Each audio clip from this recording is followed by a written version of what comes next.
ഇന്നത്തെ നമ്മുടെ വളരെ സിമ്പിളായിട്ട് ചെയ്തെടുക്കാവുന്ന വളരെ രുചികരമായിട്ടുള്ള ആവിയിൽ വേവിച്ചെടുക്കാവുന്ന നല്ലൊരു ബ്രേക്ക്ഫാസ്റ്റ് റെസിപ്പിയാണ്. ഇതിന് പ്രത്യേകിച്ച് കറികളുടെ ആവശ്യമൊന്നുമില്ല, അല്ലാതെ തന്നെ നമുക്ക് കഴിക്കാവുന്നതാണ്. അതുപോലെ തന്നെ കുട്ടികൾക്കൊക്കെ ഒരുപാട് ഇഷ്ടപ്പെടുന്ന നല്ലൊരു റെസിപ്പി കൂടിയാണിത്. അപ്പം നമുക്കിതെങ്ങനെയാണ് ചെയ്തെടുക്കുന്നതെന്ന് നോക്കാം.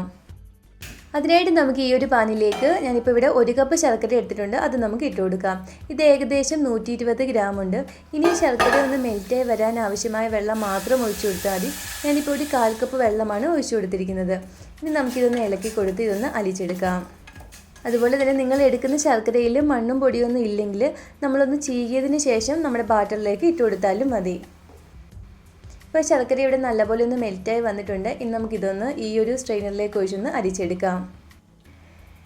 ഇനി നമുക്കിതിലേക്ക് വേണ്ടുന്നത് ഇഡലിമാവാണ്. ഞാനിപ്പോൾ ഇവിടെ 250 ml കപ്പിന് 2 കപ്പ് ഇഡലിമാവ് എടുത്തിട്ടുണ്ട്. ഏതെങ്കിലും ഒരു കപ്പോ അല്ലെങ്കിൽ ഒരു ഗ്ലാസ്സോ അളവിനായിട്ട് എടുത്താൽ മതി.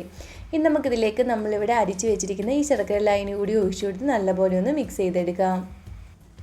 അതുപോലെ തന്നെ നിങ്ങൾക്ക് ഈ വീഡിയോ ഇഷ്ടപ്പെടുകയാണെങ്കിൽ ഇതുപോലുള്ള റെസിപ്പികൾക്കായി ചാനലൊന്ന് സബ്സ്ക്രൈബ് ചെയ്യാനും നിങ്ങളുടെ അഭിപ്രായം കമൻറ്റായി അറിയിക്കാനും മറക്കല്ലേ.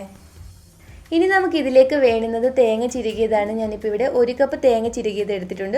അതുകൂടി നമുക്കിതിലേക്ക് ഇട്ട് കൊടുത്ത് നല്ലപോലെ ഒന്ന് മിക്സ് ചെയ്തെടുക്കാം.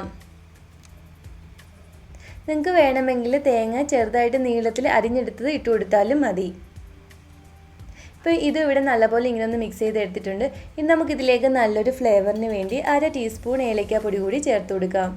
അതുപോലെ തന്നെ ഈ മധുരമൊക്കെ ഒന്ന് ബാലൻസ് ആക്കി കിട്ടാൻ വേണ്ടി 1 നുള്ളു ഉപ്പും കൂടി ഇട്ട് കൊടുത്ത് ഒന്നും കൂടി നല്ലപോലെ ഒന്ന് മിക്സ് ചെയ്തെടുക്കാം. നമ്മളിങ്ങനെ നല്ലപോലെ മിക്സ് ചെയ്ത ശേഷം നമുക്കിത് ഇഡലിമാവിൻ്റെയൊക്കെ ആ ഒരു പരുവത്തിനാണ് കിട്ടേണ്ടത്. ഇത് ഒരുപാട് ലൂസാണെന്ന് തോന്നുവാണെങ്കിൽ ഇതിലേക്കൊരു 1/4 കപ്പ് അരിപ്പൊടി കൂടി ഇട്ട് കൊടുത്ത് നല്ലപോലെ ഒന്ന് മിക്സ് ചെയ്ത് കൊടുത്താൽ മതി. ഞാനിപ്പോൾ ഒരു 1/4 കപ്പ് അരിപ്പൊടി കൂടി ഇതിലേക്ക് ഇട്ട് കൊടുത്തിട്ടുണ്ട്. ഇനി അവസാനമായിട്ട് ഞാൻ ഇതിലേക്ക് 1 നുള്ളു ബേക്കിംഗ് സോഡ കൂടി ഇട്ട് കൊടുക്കുന്നുണ്ട്. നിങ്ങൾക്കിത് വേണ്ടെങ്കിൽ സ്കിപ്പ് ചെയ്യാവുന്നതാണ്. ഈ ഒരു കൺസിസ്റ്റൻസിയിലാണ് നമ്മുടെ മാവ് ഇവിടെ കിട്ടേണ്ടത്. ഇനി നമ്മളിത് ആവിയിൽ വേവിച്ചെടുക്കുന്നതിനായിട്ട് ഞാനിപ്പോൾ ഇവിടെ ഇതുപോലെ കപ്പ് കേക്ക് മോൾഡാണ് എടുത്തിരിക്കുന്നത്. നിങ്ങൾക്ക് ഇതിന് പകരം സ്റ്റീൽ ഗ്ലാസ്സോ അല്ലെങ്കിൽ സ്റ്റീൽ ബൗളോ എടുത്തിട്ട് അതിലേക്ക് ഒരു അല്പം ഓയിൽ കൂടി ഒന്ന് തേച്ച് കൊടുത്തതിന് ശേഷം അതിലേക്ക് മാവ് ഒഴിച്ചു കൊടുത്താൽ മതി.